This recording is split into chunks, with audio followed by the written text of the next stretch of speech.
Haleluya, haleluya. Imbuto n'ijambo ry'Imana, umuvye nawe ni Kristo. Umwemera wese azoramba myaka yose. Haleluya. Mu bibanza byose no mu bihe byose, atakwijijanya imitima, atabo yinuba kandi atabwoba. Akanyamuneza k'inkuru nziza kagenewe bose, nta n'umwe yokumirwa. Nibyo umumarayika yabwiye abungere b'i Betelehemu ati, subiza umutima mu nda, nje kubabwira inkuru nziza iza kunezereza iki igihugu cyose, iza kunezeza igihugu cyose. Nuko umumarayika yabwiye abungere, subiza umutima mu nda, nje kubabwira inkuru nziza iza kunezeza igihugu cyose. Mwe muvuze ko ari isi yose kandi muvuze byo, naho atari byo byanditse. Iyo nkuru nziza inezereza isi yose. Mugabo bo bavuze igihugu cyose kubera ko bashaka kuvuga, bari bazi ko nako abamarayika bashaka kuvuga ko isamiranira muri icyo gihugu. Mugabo izateza gushika hose. Ugusohoka rero, ukugenda kumenyesha inkuru nziza, nico cyabakuye Bikira Mariya. Umumarayika yavuze ko azanye inkuru nziza. Iyo nkuru nziza Bikira Mariya nawe ashaka kwishikana hose, nayo niyihe? Jambo yarigize umuntu abana natwe. Jambo yarigize umuntu abana natwe.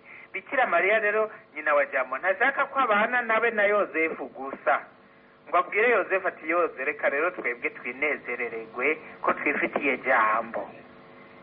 Bikira Mariya arafashe urugendo, agenda yihuta ajanye Jambo mu Buyuda no kwa Elizabeti.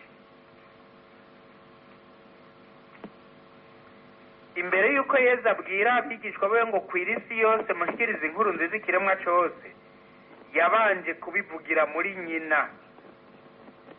Nyina niwe yabanje kubirangura. Kanatsinda uburonse Jambo muri we, nawe acagira ishaka n'igisharara cyo kurimushira abantu. Nibyo rero bibira muri Bikira Mariya, nibyo byamubakuye, nibyo bimujanye mu Buyuda. Nicyo kandi Bikira Mariya cyamuzanya iwacu. Yaje ku isi yiyitanye na wa Jambo. Yashitsa iwacu mu Burundi yiyitanye na wa Jambo. Atuzaniye Jambo. Yezu mu Injili ya Yohani ikigabane cya 14 na cya mbere akarongo ka 14 yavuga ngo, Jambo yarigize umuntu abana natwe.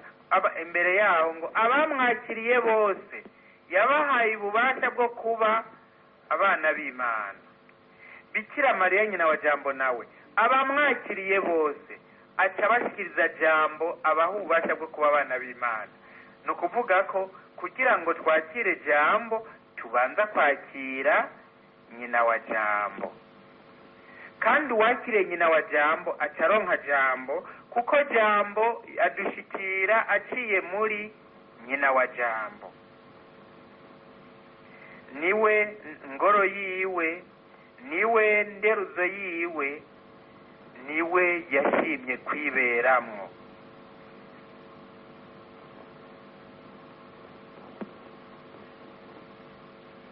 Urugendo Bikira Mariya yagize rero niko Ekleziya ibwirizwa kwamako, nibwo umukristo wese bwirizwa kwamako, nibwo nawe muvukanyi ubwirizwa kwamako. None weho ntora wakira Jambo muri wewe? Ntibirashoboka ko n'uno munsi ariho abamwakiriye. Uwinjiye mu mbanyi ya Bikira Mariya, wewe nta kwinjiramo na rimwe. Niwe arashaka kwinjiramo. Akwinjiramo ryari? ryari mu nkuka y'imisa hariho abemera yuko Yezu yinjira muri bo n'abandi batavyemera rwose bagira ngo hari naho kumbure nkeka, ariko mu by'ukuri uwaje kuba mu mbanyi ya Bikira Mariya niwe yinjira mu mbanyi yawe y'umutima wawe, niwe aza muri wewe wenyene ubwiwe wenyene wese. Na wewe igihe ata ntambamyi ziriho muri wewe, kuko Bikira Mariya nta ntambamyi n'imwe Jambo yasanze muri we, nawe uko ukuraho intambamyi niko Jambo yigira umuntu muri wewe akabana natwe, kandi abo mubana bakavuga bati nivy'ukuri uyu muntu ari mu Imana. Ivyo ntibishoboka, nivy'ukuri uyu muntu ari mu Imana. Haraho batavuga gutyo ngo ari mu Imana bakavuga ngo n'umuntu w'Imana. Abagarukiriza ubwenge hafi bavuga ngo n'umusenzi pe.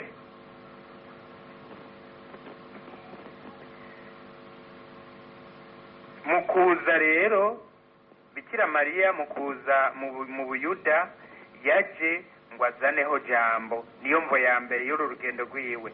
Ariko hari iyindi mvo ya kabiri. Imvo ya kabiri ni iyihe?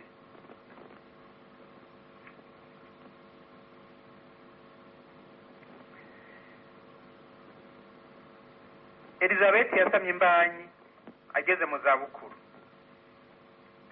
Imyaka yari afite ntayo tuzi, mugabo icyo tuzi ni uko be na Zakariya bari barahebuye uko akaba kabaye. Gushikaho Zakariya abwira umumarayika ngo umugore wanje arashaje, donc ntagishobora kubyara. Na jewe urabona ko ndi umutama. Umugabo arinze yivuga ngo urabona ko ndi umutama, umugore wanje nawe nakaheze,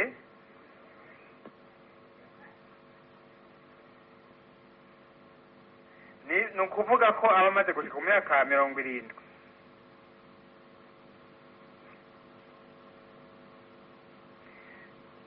Abakenyezi rero bahora batwara imbanyi, murazi ingene imbanyi iremera, kandi mwebwe mwazitwaye mukiri bato. Wewe ufite imyaka 70 ni waburi ngaha wo gusaba gutwara imbanyi.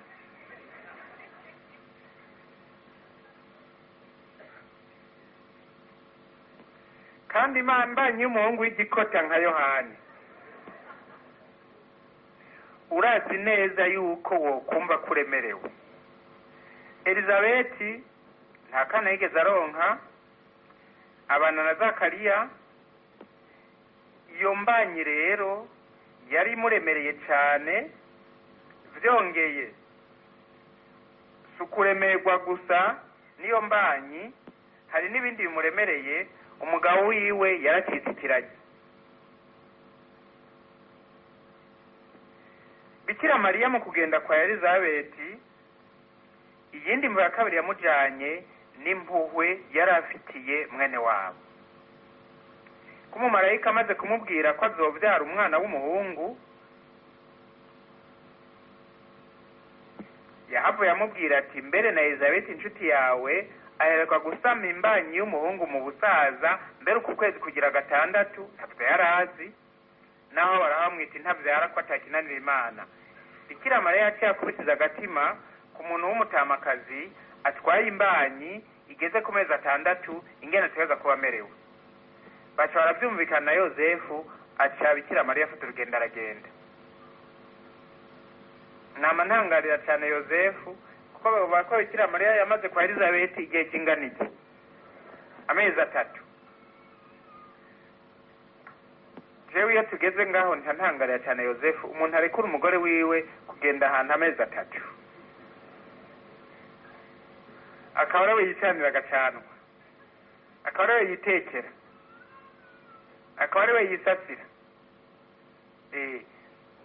Murumva ko Yozefu by'ukuri nawe yari umuntu adasanzwe. Bikira Mariya yagiye kumara amezi 3, no kuvuga ko yari afise imbanyi ya Elizabeth yari ifite amezi 6, ni ukuvuga ko azogumaho gushika yibaruke, gushika mwaramire, asubire muhira ibyo byose biheze. Ntagiye rero kumuramutsa gusa, agiye kumusukurira. Ngo Musenyeri Misago yatumye Alphonsine kubaza Bikira Mariya igituma yaje yita nyina wa Jambo. Muribuka inyishu Bikira Mariya yatanze ngo kugira ngo bamenye ko naho ndi nyina w'Imana ntahevye umuco wo kwiyorosha. Nuko yabitubwiye kugira ngo bamenye ko naho ndi nyina w'Imana ntahevye umuco wo kwiyorosha. Ukwiyorosha mu Kinyarwanda no kwicisha bugufi. Uwatewe iteka ryo kuba nyina wa Jambo, nk'uko Jambo yiyoroheje, yicishije bugufi, yigenza nk'umuntu, aranarushiriza gushika ku rupfu, kandi urupfu rwo ku musaraba, niko nyina wiwe nawe yatorewe kumwibungenga no kumwibaruka no kumurera, agendera ingeso nziza yo kwicisha bugufi. Agiye kuba umusukukazi wo wari kumusukurira. Erega ko ari nyina wa Jambo, iyo ataba yari afise ingeso nziza yo kwicisha bugufi, yari guca azaratuma ko abandi bantu aterega nimuze gushengera. Erega nimuze gushengera. Mbe nimuzi ico nabaye?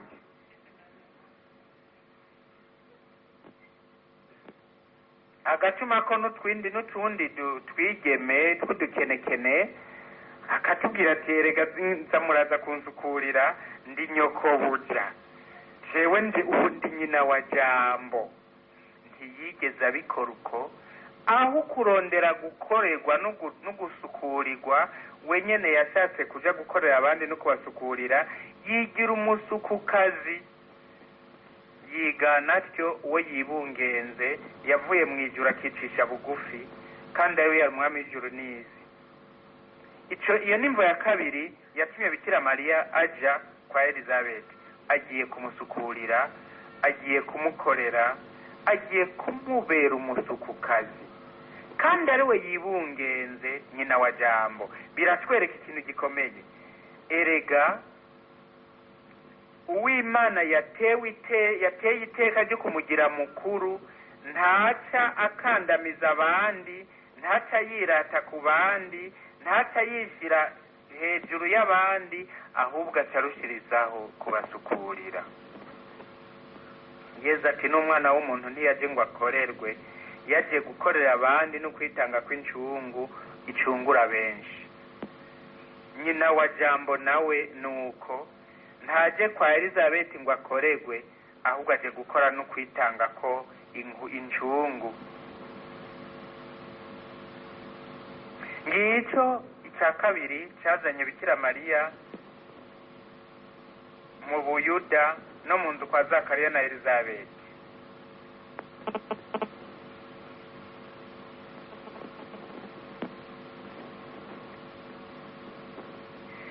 Uyo mugambi Yesu Kristo yashatse kurangura aciye kuri Bikira Mariya, arawubandanya n'ubu. Kandi Bikira Mariya nyina wa Jambo ashaka ko abana biwe bose bagira nkawe, bakama bafata bene urwo rugendo rw'ubutumwa, urugendo rwo kumenyesha inkuru nziza, bagasohoka bakagenda bihuta badakwega amaguru, oya haba namba, ahubwo bajanye ishaka n'umwete wo gushira Jambo w'Imana ari muri bo, abamukeneye, abamunyotewe, abakeneye inema ziva kuri we. Bakagenda gusukurira ba Elizabeth bagondaniwe, bagowe, mbere na ekleziya mawe wacu.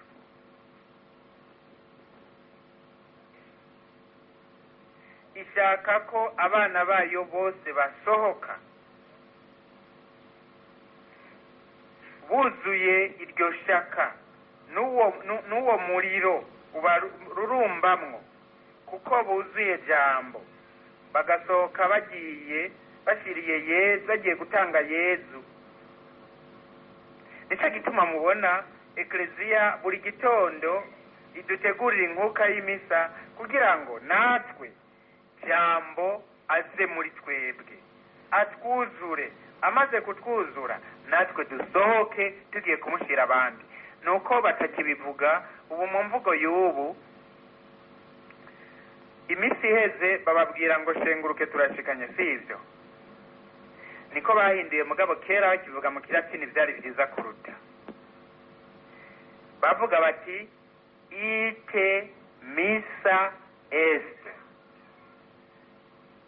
ite misa est. Abumva mwisa mu kilatini baca bishura gutyo nyene, Deo gratias. Cyangwa mu gihe cya Pasika, ite misa est, aleluya, aleluya. Deo gratias, aleluya, aleluya. Deo gratias ni dushimira Imana. Deo ni Imana, gratias ni gushima. Iryo jambo ngo ite ni ukuvuga gende, misa, mission, est, iratanzwe. Ite, gende, misa, mission, ubutumwa, est, buratanzwe. Ni ukuvuga namwe jambo rigize umuntu aba muri mwebwe, namwe mushire abandi. Hajya rero patiri abarungika ngo gende ubutumwa buratanzwe, ite misa est, ni ekleziya y'Imana ibabwiti sohoka, sohoka mujyane inkuru nziza, sohoka mushyira abandi inkuru nziza. Imisi yose ekleziya yadutegurira buri munsi, buri gitondo inkuka ya misa kugira ngo twakire jambo muri twebwe, tumwakire mu ijambo ryiwe, tumwakire mu gisa n'umukate, atwuzure, amaze kutwuzura natwe atubakure, tugende dushiriye jambo abavukanye. Mbere aha noca mbaza umwe wese, kuko murumva ko ekleziya dutumira gusohoka. Uku gusohoka si byo gusohoka tuvuye mu isengero gusa, n'igihe mva muhira nkagenda ahantu, ni sortie missionnaire. Mbere umukama yarakwiye kutuzanira abamarayika bama bahagaze ku muryango canke ku irembo, ko benshi ubu barafite amakorotire, agahagarara kuri portail akakubaza ati urasohotse? Tego ndasohotse. None usohotse gukora iki? Usohotse gukora iki? Bikira Mariya murumvise icyamusohokanye? Nawe ni byiza ko umumarayika murinzi ahagarara hajya kuri portail cyangwa ku irembo akabaza ati urasohotse? Tego ndasohotse pe. None usohotse gukora iki? Ugiye gukora iki? Ujanye iki? Ushiriye iki abandi? Ni waba udashiriye abantu Yezu, iyo soroti yawe akamaro kawe nakahe? Ntiwavuma bakuboha amaguru ukaguma.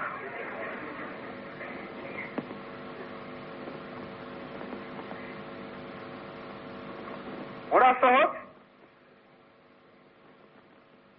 None iyo soroti yawe ni yiki? Imvo y'urwo rugendo ufashe ni nyabaki? Urasohotse? Yego ndasohotse. None iyo imvo y'urwo rugendo rwawe ni yihe? usohotse ngo bimari iyo sorti yawe ni iyi. Petero yarasohotse agenda gutanga Yesu. Kuki? Nta nzahabu n'ifeza mfise, aramufise. Bikira Mariya yasohotse ajanye jambo. Nanje nawe sorti yacu imisi yose itegeza kuba sorti missionnaire. Missionnaire toujours. Ndasohotse ujanye iki?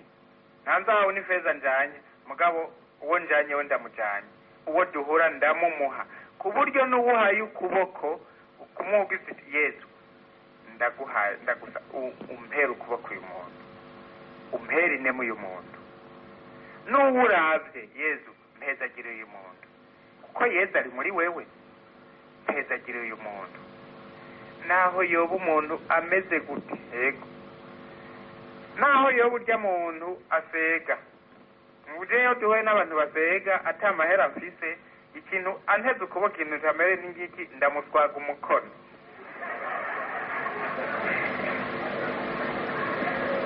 Nkamuswaga umukono nkamuha yambu gose akumva yuko muri ico kiganza harimo urukundo rwa Yesu. Atahindura rero akaja twenga, kandi bishika gake abaja abantu baseka batwenga, bishikira gake cyane kuki umwe wese aramuterera ntanamuraba. Ariko kumuha ukuboko amakuru, umerewe gute, ibyo nta utarabyumva. Abona gusa abantu bihuta bamuha udufaranga, bihuta mugabo guhagarara kumuha ukuboko no sorti, notre sorti. Igihe mvuye mu nzu nsohotse avuga ati ndasohotse, ni sorti missionnaire. Papa avuze ati umuntu wese, umubano wose uzoteza gutohoza uburyo bubereye, ariko twese duhamagariwe gusohoka tukava mu byo twemerewemo neza, tugashira abandi inkuru nziza. Inkuru nziza nayo si ibintu, ni jambo tubashira, kuko inkuru nziza abantu bakeneye niyo ni jambo. Ukubona rero twararamukijwe na nyina wa jambo n'ikintu gikomeye, yaratuzaniye inkuru nziza, kuko yaje ngo turonke jambo. Ingingo ya kabiri, ivyamwa by'urwo rugendo.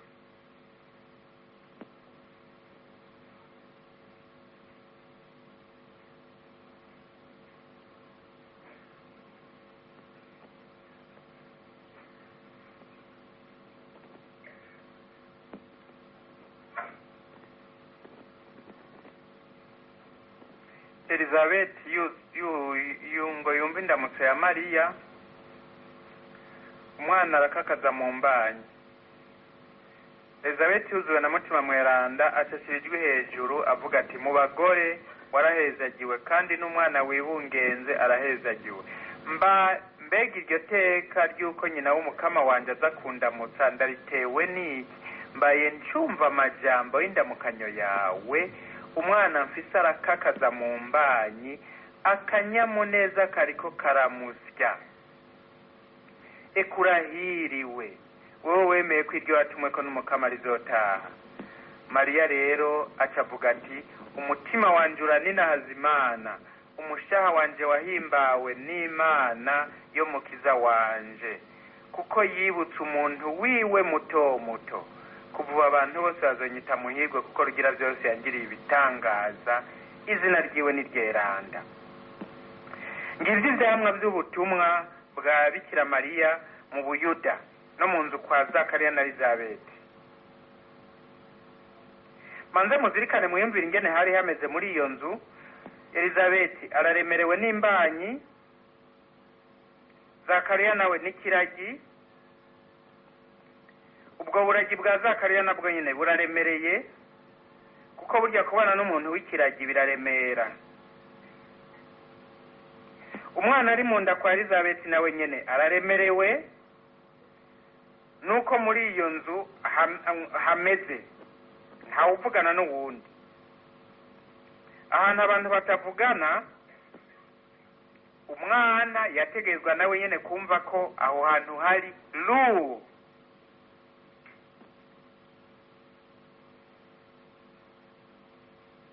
Murashaka kwiyumvira n'ubu ahantu ko hari ahantu henshi abantu bamerewe gutyo mu ngo, mu miryango no mu mibano.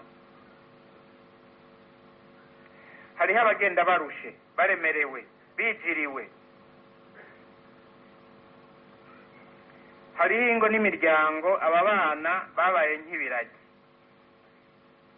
batavugana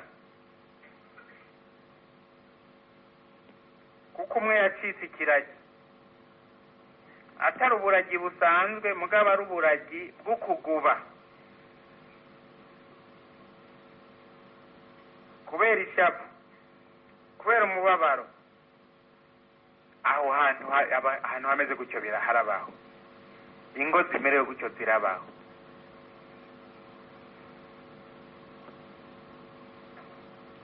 None aho hantu bakeneye iki? Bakeneye ko baronka nyina wa jambo. Nyina wa jambo ashitse muri bene urwo rugo, ibyabaye mu nzu kwa Zakariya na Elizabeti bica bihaba.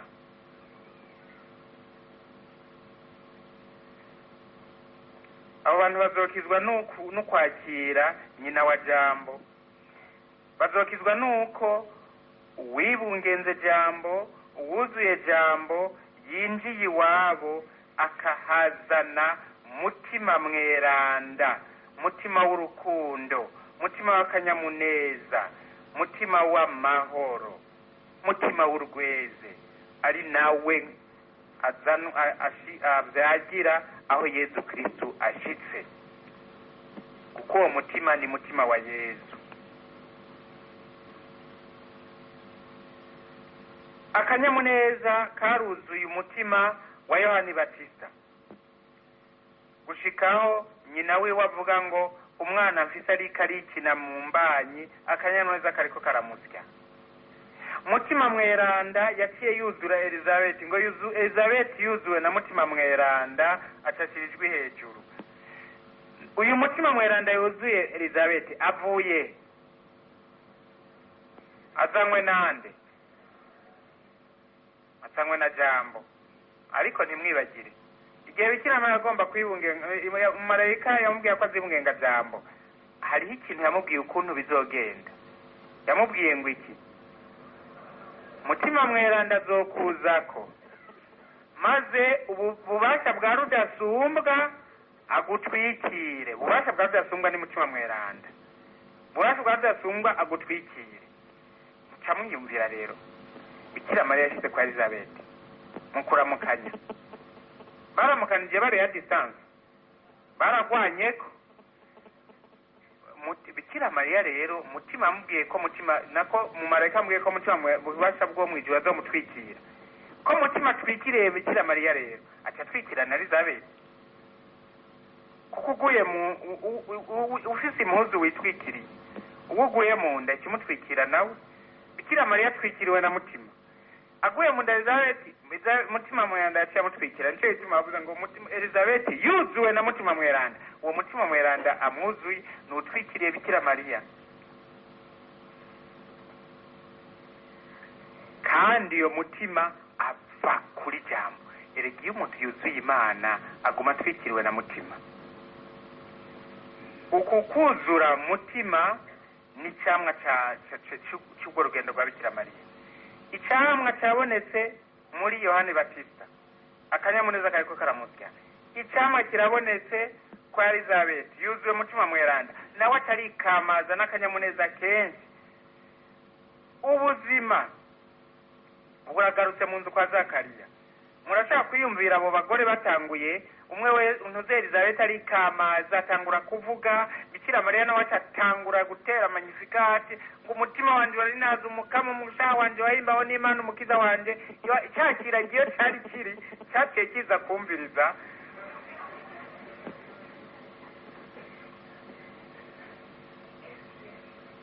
No kuvuga muri iyo nzu hatagira ubuzima, harasasagaye ubuzima, haruzuye ubuzima. Ubuzima buragarutse muri iyo nzu. ahari uburuhe, ahari ukuremerwa hasasagaye ubuzima, aho abantu batavugana haratewe ururimbo rwo kuninaza Imana. Akanyamuneza, ukuzura mutima, ugusasagarwamwo ubuzima, ugutera indirimbo zo kuninaza Imana ngizi ivyamwa by'urugendo rwa Bikira Mariya mu Buyuda no kwa Zakariya na Elizabeti. Ngizi ivyamwa biba mu rugo rwose rwakiriye nyina wa Jambo. Ngivyo ivyo natwe turiko turaronka muri iki gihe. Ako kanyamuneza mwumva kababiramwo ni kubera nyina wa Jambo. Nyina wa Jambo ari ngaha, mutima mutwikiriye atadutwikira twese, Yezu amwuzuye acatuzamwo twese, kuko nyina wa Jambo atuzanira Jambo. Ariko ashaka ko natwe aho tuvira ngaha mwava musohoka.